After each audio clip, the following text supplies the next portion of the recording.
Hello, good morning, folks. Have a good live today.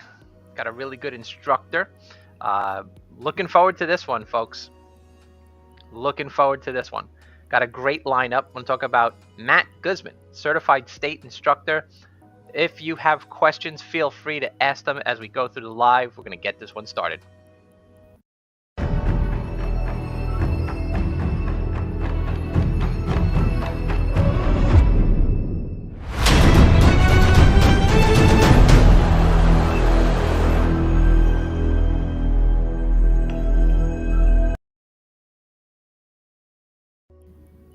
Good morning, sir.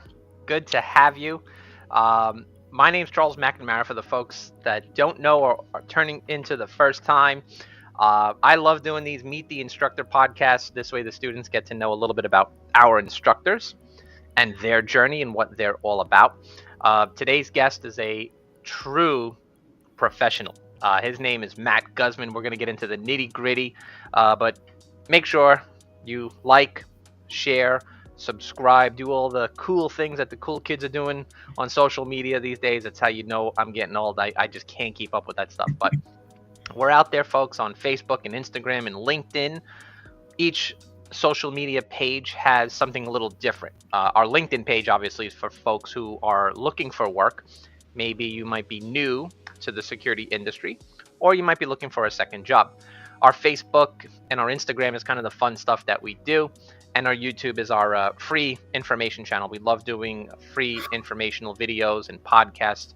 So we are going to jump right into this. What I'm going to ask you folks to do, if you are interested and you have any questions, type them down in the chat. My name's Charles McNamara. I'm the Director of Operations at Guardian Group Services. And today, folks, we are going to talk about a true professional in the industry, very well known, has been in this industry for a very long time. I'm not saying he's old, but he definitely knows his stuff. Over 38 years in the industry. First of all, Matt, good morning. How are you? Good morning. Good morning. I'm very well. Good to see you.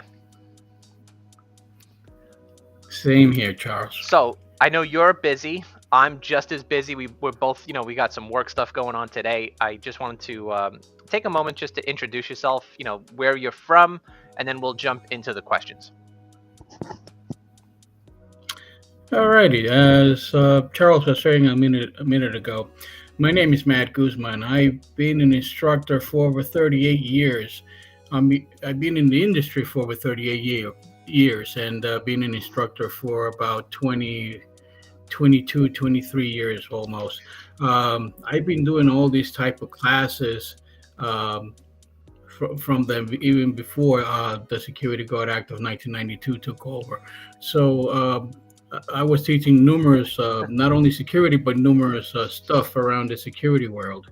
So I am here to ask any of all of your questions. All right. Thank you so much. So we are a training school. Guardian Group Services does a ton of training. And we were actually one of the first schools to be approved to do this online. So I'm going to talk about legit schools, scam schools in just a minute, because we feel it's very important. I'm a trainer as well. And, over the years, I have gotten a lot of certifications to teach. But Matt has been in this since the beginning of time, when the law was actually created with the Security Guard Act. And Matt also teaches, CPR and first aid and MOAB, CPI courses, the shelter courses, you name it. If there's a license, he probably teaches for it. And when I am looking for instructors to kind of teach these courses, I'm kind of looking for 5 things. And over the years, even the hiring process and the screening process and the recruitment process has changed. I think for me, I've been in the industry for about 2 decades. There's 5 things that I am always looking for. Certifications and experience. You have to have that to be a good instructor. And one of the other things I think is long-term commitment. Some people want to teach and kind of get right out of the game for a few bucks. Those are not the teachers and the instructors that we're looking for. We're kind of looking for long-term commitment, and varied experience, right? Be a master in a lot of different trades. Matt's going to talk about his background and what he's done it about, but he has done training, work in human resources, which is key, to identify talent, and recruit and train and process. And Matt's background is also in operations. One of the other things that we look for is leadership skills.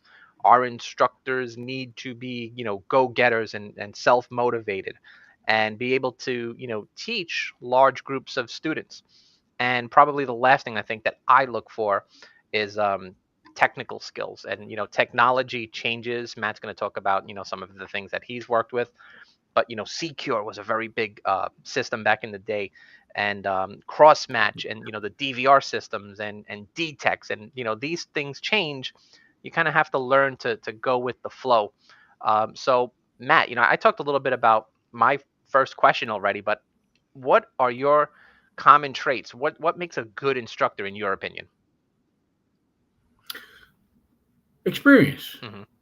Experience it takes over because again, I started in this industry since 1986. And I started as a regular security guard. I became an instructor when I let me think. I just lost a little bit of a memory there. Since 1990, 91, just before the Security Guard Act just started. But that's when I became an ATA instructor. Way before TSA Hmm. took over at the airports, because I was working at the airports and I was an instructor for the X-ray machines, handheld metal detectors, walk-through metal detectors, you name it, I teach it. You worked on it, I'll teach you to do that. And that was way before TSA took over. As a matter of fact, when TSA took over right after 9/11, um, I was instructing their TSA managers, supervisors, and overheads to how to work the X-ray machine because that was a top challenge for them also. It's pretty funny too because I kind of remember the transition for me. I was in the military at that time, transferring back into civilian world. Um, it was kind of odd because I had military experience, but I had private contractors coming to kind of teach me about my job. I was like, wait, what's up with Right. that? But there is a lot of crossover in the industry. Great instructors that I had at that time, and kind of piqued my interest in training around that time. I was a security guard, but I was also, transitioning back from the military. I didn't know what I wanted to do with myself. I hated school. Was not my thing. I Hmm. dropped out. I got my GED, went into the military. But it's funny now because everybody, busts my shoes and gives me a hard time. All I do is teach and train. That's all I do, back in the educational space. But, you know, there were probably three instructors that kind of sparked that idea in my head. Like, hey, this could be a career. And security has so many different routes to make a living. um, I loved it because I like the aha moment. I figured it out, whatever it is. Checking for a missing laptop, which was really big back in the day, or doing X-ray work or private investigation work, and putting projects together. That always kind of piqued my interest to become an instructor. What about you? What piqued your interest to get into this industry? Well, there was an instructor back in the days, back in the 80s, that it took me like I want to be Hmm. him, you know, that type of moment thing. I like a mentor type of thing. I want to call it a mentor. So because I took his side, I took his training abilities, I took his knowledgement. So I said to myself, I want to be him. I got to learn the process first, right? I got to learn how to do A, B, C, D, and K, and all that stuff. So once I learned all of that, I went to this instructor and said, "Listen, I want to become you. How do I become you now?" Right. So that's how it all started.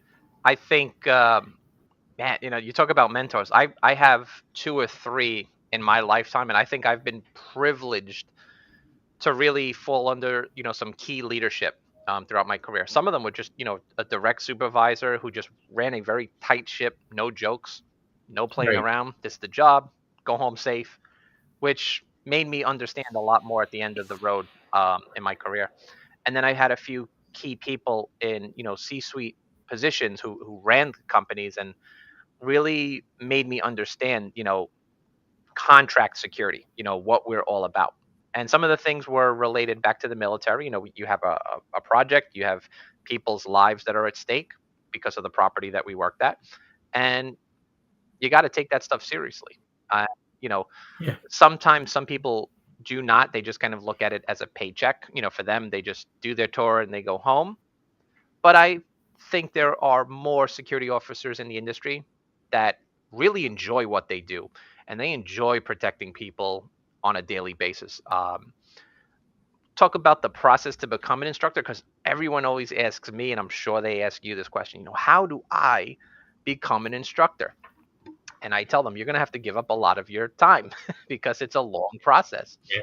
and it's a good Yeah. process. Like, if you have that mindset and you want to help people, there's nothing more rewarding. And in reality, I always feel, for some, I'm helping them get steady employment.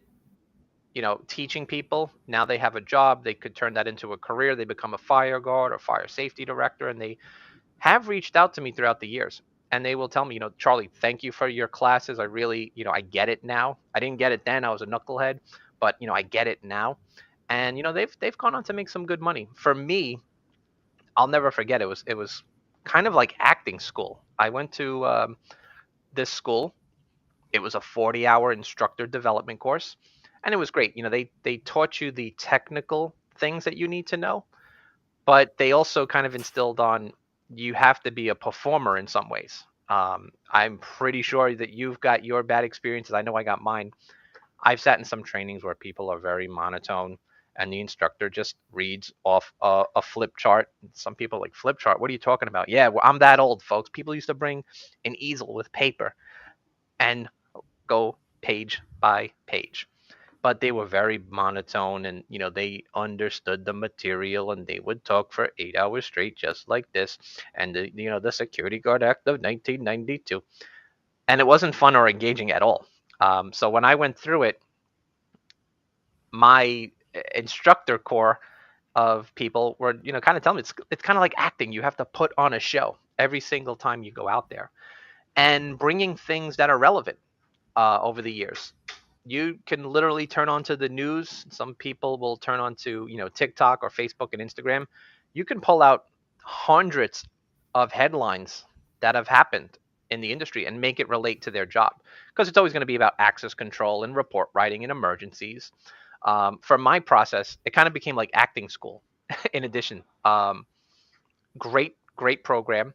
How was your process like to become an instructor? So believe it or not, every to be an instructor is not just you have a title. I'm an instructor. I can teach you. No, it's not. It doesn't work that way. For me to give a class about, let's say, CPR, I see a professional CPR instructor do his job, and I kind of steal that and make it my own. Like, you're learning from experience. You have to learn from every other people's experience also, and change it up to make it your own, not to literally steal his wordings, his mode of teaching, but make it your own, right? So learning experience is a key here. Um, I had security guards come and tell me when I give an 8 hour annual, um, and they tell me, Mr. Guzman, in your classes, you're very on hand because I thought that I was supposed to arrest people. I said, no, you're not. You're just a camera. What does the camera do? The cameras do detecting, deterring, and reporting. That's your job. Basically, that is. The only difference between you and the camera is that you got arms and legs that you can move around. And if you see a problem, report the problem, job done. You don't have to do anything else. Yeah, but they tell me that I have to do this and that. I say, well, if the job permits to do that, then follow with their procedures. But as a security guard, reporting is key. Once you see a problem, report it, job done. No more, no less than that. And they'll see it. They start thinking and say, you know what, this makes sense. Because why would I put my life in danger to stop a crime? Right? You're not a police officer to do that, first of all. And they like that. I remember My first job in security, I worked at this local blockbuster, which was crazy to think about. Someone stole some movies right off the shelf and candy and like literally booked out the door. I remember the adrenaline rush. It was my manager, me, and two other employees. We all like Fox and the Hound, boom, right to the door, Yeah. chasing people outside. And that guy was fast. I mean, none of us could keep up with them. I was probably the slowest out of the group at that time, and my adrenaline like just kicked in. And after like 2 blocks, I'm like, wait, who the hell's managing the store? So, me and the other Right. person had to run back, like, oh my God, we just left the store unattended. The manager ran with them as well. So thankfully, none of us got fired. But we thought about that after, like, oh, wait, what did we just do? We all broke protocol, but it was just like a natural instinct. Like, yo, we don't play that. We're going after them. And then, kind of caught up with us. So there are a lot of other things that you teach as well. What was your process like to become a CPR instructor? The CPR instructor, well, in the security guards field, we got to have all certifications, right? Not only security guard license, but also to save a life. If something like that should happen at your work site, like somebody faints, somebody drops on the floor, and everything like that, you should be able to know what to do, right? Again, you're not the expert EMT to bring somebody from the dead, but you will provide help to this person that just fell down in front of you on the floor. So this is just preparingness for you to know and to do and what to do, and in case of that scenario would happen.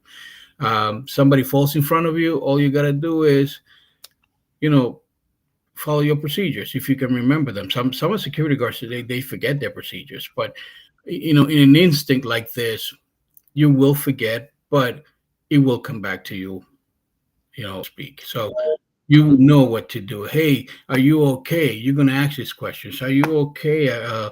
Can I help you with something? Then you notice that that person's not responsive. Then you learn that the person's not even breathing. You learn that the person's not even having a pulse or anything like that. So you should be able. Wait a second. I was taught to do this, right? I think it's 30 compressions. So let me start doing this 30 compressions and stuff. Then after that, once I finish my 30 compressions, I gotta give 2 breaths, all that stuff, right? But before you do all that, I usually tell the security guard when stuff like that happens, your mind goes blank. You don't know what to do. So in best case scenario, if that ever happens, just call 911. 911 operators will tell you step by step what to do. And then we'll refresh your memory and say, oh, okay, I got it now. It came back to me, Yeah. so to speak. It's funny. Red Cross is always mantra, check, call, care. Heart Association, Right. check, call, care, and the next step in that chain is call 911. I've had to administer, CPR on a couple of occasions to a few people. I've had to do the Heimlich maneuver as well.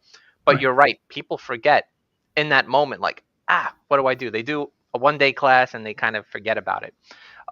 We actually just purchased something really cool at Guardian. We have like a practical CPR cube now that we use so people can come in, and it's a great talking tool that we have. CPR really is a life-saving skill. Could save a family, a friend, your neighbor, but it's a great cert to have on the job. I remember, going through that training as well.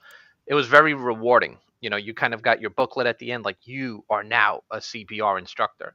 And those skills really can save a life. But you're right, you have to call 911 when there's an emergency. We got a couple of people watching in, and Matt, we got the big bosses watching right now. They asked a question. Our admins want to know, what is your favorite part of teaching? What do you enjoy most? When I'm almost finishing, when I'm almost finishing the class. Now, well, everything that I teach is my favorite part. I love teaching the do's and don'ts. I like to tell the security guards what to do and what not to do. I like to tell the security guards what is your job as a security guard, what is your role of a security guard. Just because you're holding a security guard license, that doesn't mean that you're the police officer. Now you're not. You're just the camera, the helms, arms, and legs that you can move around. And if you see a problem, just report it. That's my thing. um, Because I see security guards every time when I go to a post. When I do my site inspections, I see security guards doing what they're not supposed to be doing. And they always give me the excuse, well, my manager told me to do this. Some of these managers, they might know the procedures, but they don't also. So they're only following what they were told to do. And I say, let me see your work order. Let me see your post orders here. The post order says, all right, you see here, uh, it says don't call 911. Why? Why they don't want you to call 911? Do you ever think about that?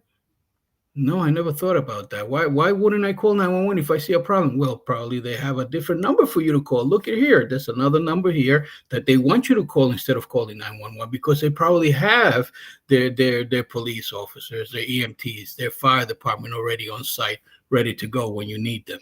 That's why they don't want you to call 911. So always follow the rules and regulations and procedures at that work site. I think you're picking on me, Matt, because I remember my first elevator entrapment Mm, and my first phone call, because there were six people stuck in the elevator. My first phone call, 911. I've got six people stuck in the elevator. We will get the fire department right away. These guys come in, smash that sucker open. Building manager like, Charlie, what are you doing? Call the elevator mechanic. We have one on site in the right. building. Are you freaking nuts? Oh, I'm sorry, I didn't know. I did what my manager told me to do. If there's an emergency, call 911. And sure as heck, I got a nice little write up for that because I didn't follow proper procedures, um, and it was right there in writing. And I felt like such a fool after because I didn't read them. I was just at the site, and my manager told me, do this, do that, do this, do that, do this for that. But I never actually read the booklet. And, that was a costly mistake on my end. The building manager and I, got to be really friendly after that when I got, pulled by the ear with my manager and my account manager and my union rep, like going over, what the proper protocols are. But they're in black and white for a reason. They're to help when there's an emergency. They'll go over the day-to-day stuff as well. Um, we talked about your previous work history. You've worked in a lot of different locations. You've worked at corporate sites. You've worked in the airlines. You've worked in HR. You've worked in as operations. How do you feel your work history has helped you in your role as an instructor? Because sometimes they are two very different things. A management person and an instructor. Well, it is different, right? If you're a manager, you're a manager. If you're a security guard, you're a security guard. If you're whatever, you're that role. But if it's involving security, just because I'm a manager, I'm just going to focus by my managerial procedures. No, I'm going to be focusing still as a security guard because I know security guards that work under me, they're my reflection. I got to show them from my experience for them to know what to do, right? And I'm always telling them read the post orders. That's all I want you to read. Read the post orders. Those are the do's and don'ts. That I call them the security guard Bible. Hmm. It tells you what to do. It tells you what not to do. It tells you who to get in contact. All of that stuff. Yeah, with HR also same thing. When I was with HR, just because I was an HR manager, it doesn't mean that I know how to hire. I know how to do this. I know how to do payroll. I know how to do benefits. No, everything involves in the security field because that was where I worked. Everything about me is about security. So HR was involved in security guard. So I have to think like a security guard in that sort of sense. I don't know if he, I don't know if I'm clear enough in answering that, but Yeah, that's the way I did it. I always joke around like in the military, they would say, forget everything you learned in boot camp. Now is the real deal. Right. Um, Sometimes you have to unlearn things because what's on paper may not actually fit what happens in the real world. And Right. also, I think sometimes people get, locked in the box. And when there's an emergency, sometimes you kind of have to get creative on the fly, working within your parameters. Of course, you're not going to do anything, egregious. But, I definitely understand where you're coming from. We talked about role models and positive influences. We actually share a lot of the same people in our network. So I think some of my positive influences in the industry might also be yours. I want to hear your positive influences, mine. I'm lucky to have a bunch of them in my career, but who's helped you the most? Who has been a positive influence and why? Probably you know this person, Richard Marinaro. Um, he has gotten me out of flames a lot of times.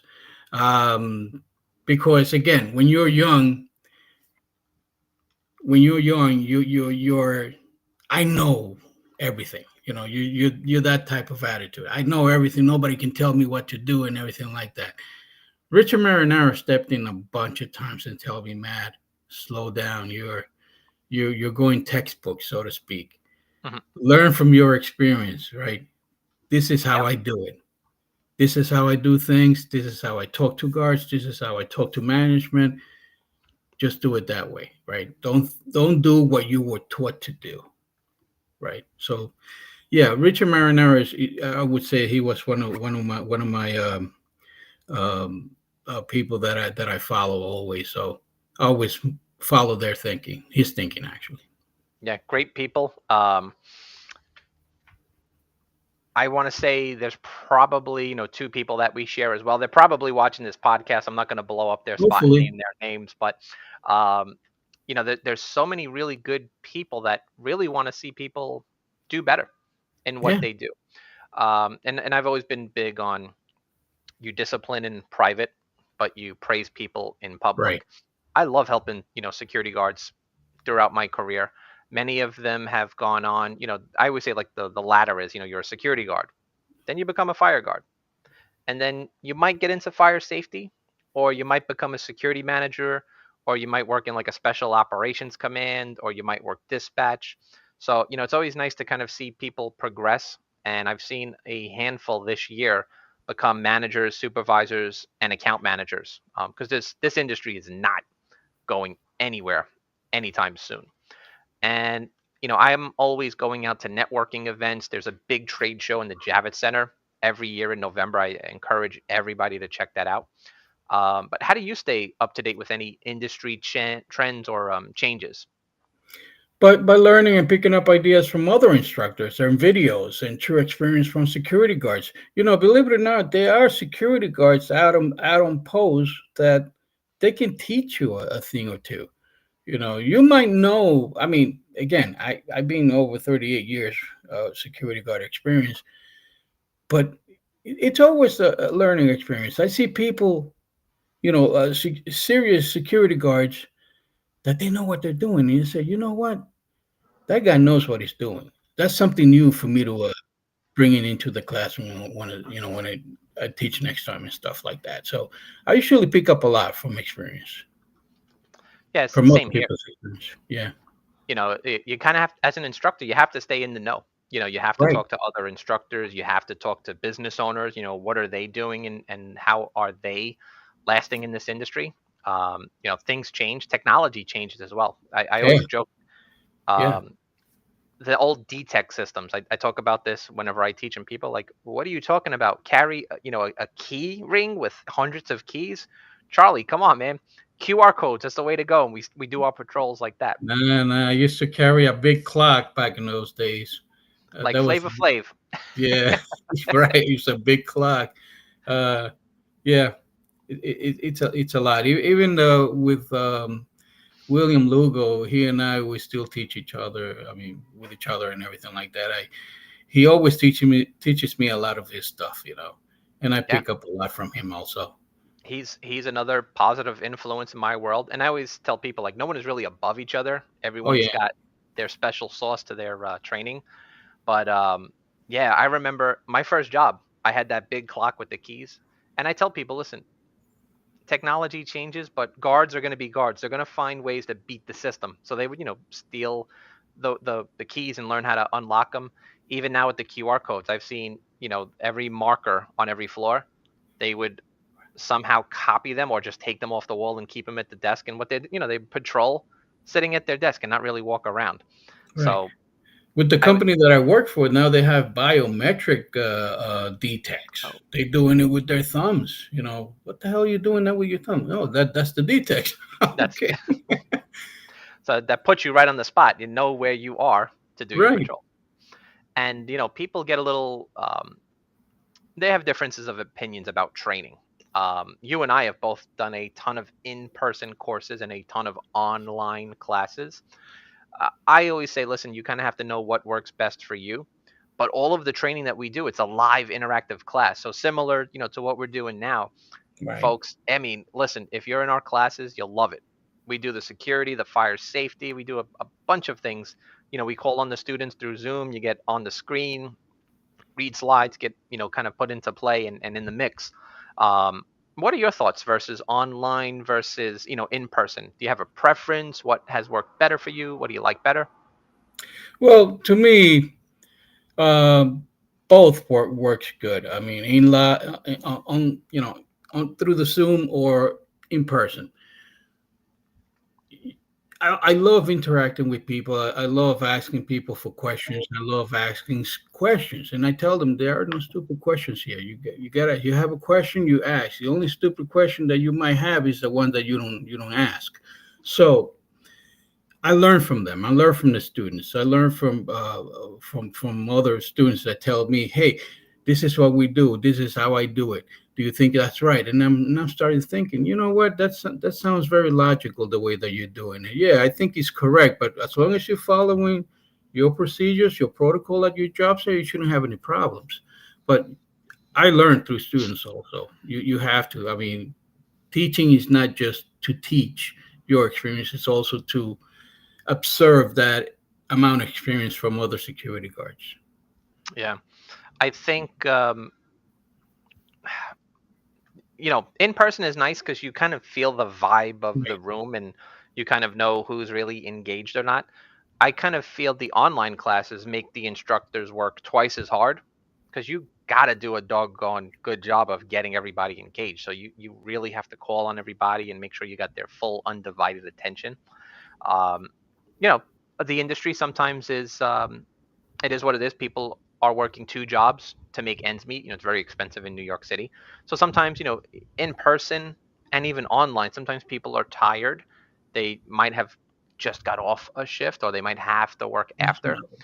So, it's important to keep people engaged and keep the mind working.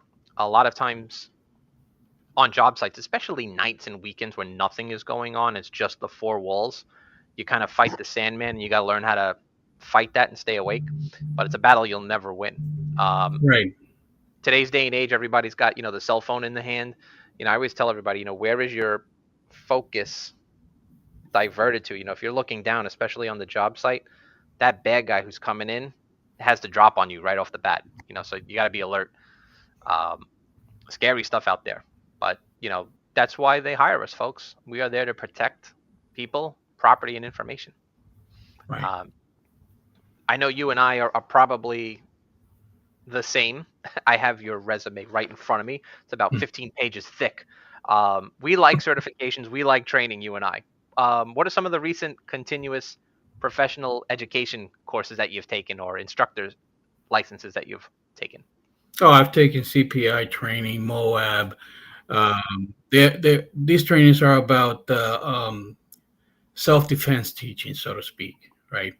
Uh, right now, I'm learning that peace officers have the right to arrest people now. Now they're making me an instructor for that also. So I'm learning to teach peace officers. That's a big step now. To tell these people, hey, you have the right to arrest now. You're a peace officer. You like a police officer. You're going to make the arrest. So Mhm. that's a challenge now.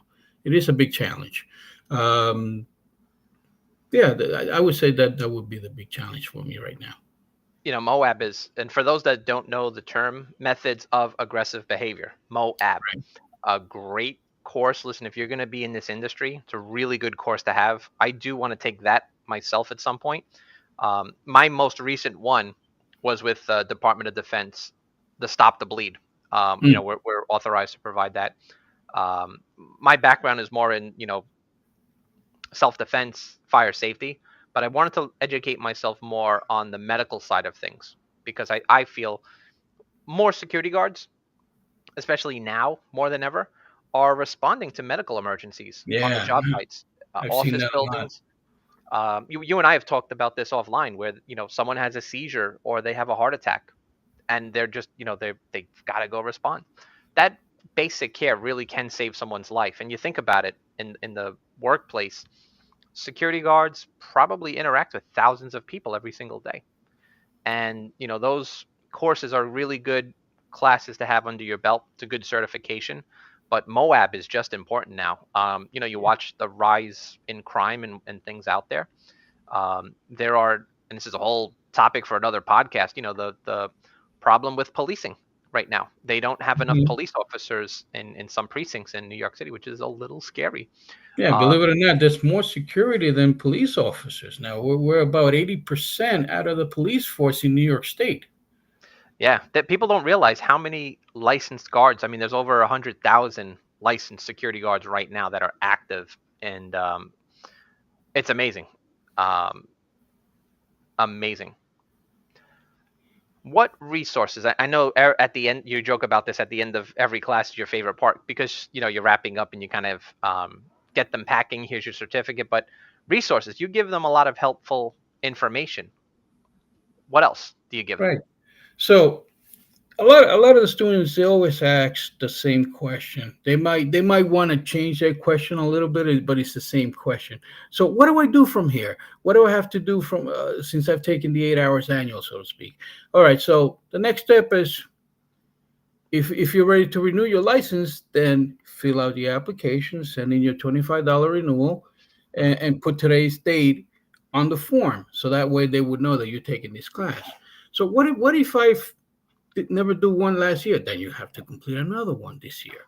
So the key is, that's why they call it an annual. It's once a year you have to complete this class. um, a lot of security guards, they have this question, and it's everywhere, whether online or in person. They all have the same question, and for some other, I've seen other instructors that they get frustrated answering that question. They say, well, these people, they should know the answers already. Yeah, but that's why you're an instructor. You're supposed to tell them, right? Hmm. That's what I, an I love instructor is. love that about you too, because people are going to have those questions, and we've got to be there to help them, right? We have to Right. be that bridge. At Guardian, we created an app, first of its kind, folks. If you don't know about it, check it out. It is called the My 8 Hour Annual app. It's free. It's in the Google Play. It's in the Apple stores. We have a bunch of information about that on our Facebook page and our Instagram page. But it's a free app. It'll help you stay up to date with your license, right? At the end of the day, it's your responsibility. But the state mails that notification. Sometimes you don't get it. Maybe you moved. We want to be there to help you. So we leverage our instructors and technology. Check it out. It's the My 8 Hour Annual app.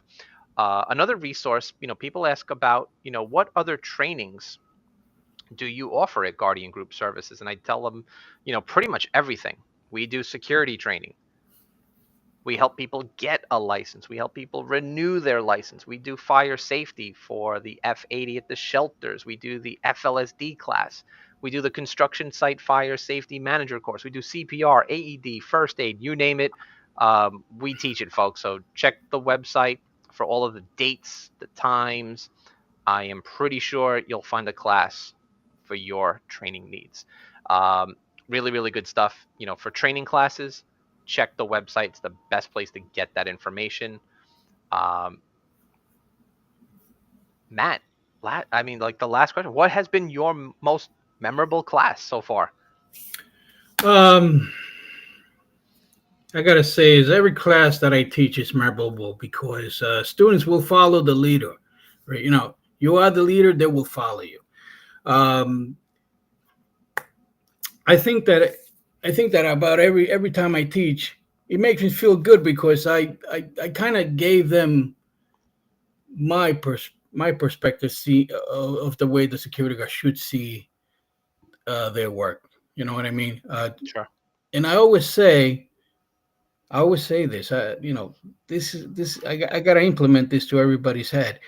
Know your job site responsibilities. Read the post orders. A lot of people don't read anymore. I'm surprised about that. They don't read. They like reading what's on that phone, but they don't like reading what's on the book. Yep. So they think that I know my job. I know what I got to do here. I know if I see a problem, I got to call and this and that. No, but there's more. There's more things that you got to follow. Not only just because you see a husband and wife fight in front of you, you got to tell them, hey, you two, you got to move out of this way. You know what I mean? And then you call the cops. You think that job done. It is Yeah. job done, but still, there's more to do after that. I mean, I remember the first building I went to was a huge building. It was right next to the World Trade Center, and I worked the overnight shifts. There was nobody coming in. It was in a nice office. It was an office within an office, so like you were like 3 layers removed from really any activity. It was in a data center, and all we had to do is just go around and take temperatures all day of the data centers. I'm like, man, this is boring. There is nothing to do. But one time, one of the temperatures exceeded, the level that it was supposed to be at, and it caught fire right away. But I remember reading the post orders. I was able to remember and recite word for word and line for line, who the proper contacts were and their phone numbers without, running over, to the phone, and save them millions of dollars for their data center not being burnt to a crisp. And the procedures, we had to pull the handle down for the pull station to start their pre-action system. It was really cool. It's like, oh, I knew this, and I knew it because all of the nights before, all I did was just read those post orders from left to right, up and down, back and forth, and you know got a nice little bonus for that. It was nice to be recognized. But you're right. Reading those post orders, especially when there's nothing going on, you Right, can look like a superstar. right, A lot of times, it's like you said, a lot of folks today are just kind of on the phone. Back in the day, it was the newspaper. The head was always down, not on a swivel. right. And I don't know if you remember this when we were working with Bloomberg. Uh, that was a challenge. I mean, when I was working there, that was the hardest job. You know, it's not about just security guard work. It's like working like a Secret Service agent for this person. You Hmm. putting yourself on the line for this person. You so to speak, you're putting your body to stop that bullet for that person because he was the Yeah, top guy yeah. in that side. I love working for that side when I was there. It made me feel somewhat important, but that's the type of job that would put your hot head thinking, I'm not a security guard here. I'm something else. No, you still are a security guard. You know, you still Eh, are a licensed security guard. You're doing a little bit more than the regular security guard's job, but still the rules implies, right? I loved working for him as well. And it's funny because I remember like the very first time I met him was Yeah, during 9/11. I worked at the warehouse location. I mean, there was a lot of emotions. It became an area for first responders to kind of go rest their head at the end of their shift. But man, it was literally like Fort Knox. Everything was locked. You could yeah, not get in. But from literally door to door, you had security guards unlock, lock, unlock, lock, lock, unlock, so they can get there. Comes in, we escort him to the freight elevator. He goes up to the floor. Just such a nice person, first and foremost, but smart businessman. But the atmosphere of security was really good. yeah. Some people say it's all security theater. Well, it's not, right? It's If you not. are in the mix and you're in the know, you'll know how to move people safely through a property. Yeah. Matt, final question. So at the end of every podcast, we always come up with some quick questions. I'm going to give you a few. You just name the first thing that comes to mind, a little bit more about the instructor so people can know you. Matt, do you prefer day shifts or night shifts? I love night shifts. Ah, night shift. Okay. I love night shift. Not because I can fall asleep and I know that everything is secure, but no, no. Night shift, for me, is the hardest job than the morning or afternoon shift. Why? Because you're there, nothing's happening, and you should be worrying about this. When something is quiet, when something's too quiet, that's where the problem happens. Something can never Absolutely. be quiet. So, just working at the night shift doesn't mean that, oh, nothing's happening here, none of this, none of that. Because I used to work at Bloomberg at the overnight shift, and always something happened at that building. I mean, every single minute the alarm went off. Every single minute this went off. Every single minute, the alarm, the elevator was something wrong with it. I mean, there was work to do. I loved it. I mean, it kept me on top of everything. It kept me on top of everybody because I was a manager there. Um, but yeah, to me, the night shift is the best shift for me. All right, so Matt, we know you're a hero. If you had to go back into time, would you be a cowboy or a medieval knight? Oh, a medieval night. Oh, right. Okay. Do you prefer going out late at night clubbing or indoors and stay home to watch a movie? Indoors. All I'm right. not a night clubbing guy. Those times are over. Yeah. Baseball season is upon us. Are you a Mets or Yankees fan? Oh, neither. Um, I don't like local sports. I'm into European type of sports like cycling, weightlifting, all of that type of sport. I am. All right. Okay. Something we didn't know. We get to know something about you. And last one, Matt, gotta ask. It's almost lunchtime pretty soon. Favorite food? Oh, anything. I mean, well, I shouldn't say anything. I eat everything and anything, but the favorite food is lasagna. I'm like Garfield. Very Yeah. cool. That's how you know I wrap up a podcast because pretty soon I'm going out for lunch. Most of the folks Okay. know me. I'm the same way. I'll pretty much grab a bite anywhere. So many good places. Matt, thank you so much. We've hit our mark. I can't believe how fast that went. Any parting words for our students watching? Well, thank you for having me for this podcast here. And I like everybody to know me because they see my face is too serious. Oh, this guy's too serious. He might be an angry person. Listen, I'm as soft as a cuddly bear. You know what I mean? Every, I'm a very well personable person. I like to help people. I like to help them grow in their business or grow in their security field and such on. So I like to help people. Awesome. Thank you so much, Matt. Folks, if you're interested in registering for our training classes, once again, visit our website. Matt, thank you so much for your time today. We appreciate you. I know you're busy. You have to go to back to work today, and this whole weekend you're working and nonstop. You like the Energizer Bunny. Yeah. Yeah. Thank you. All right. Thank you. All right. Take Take care. care.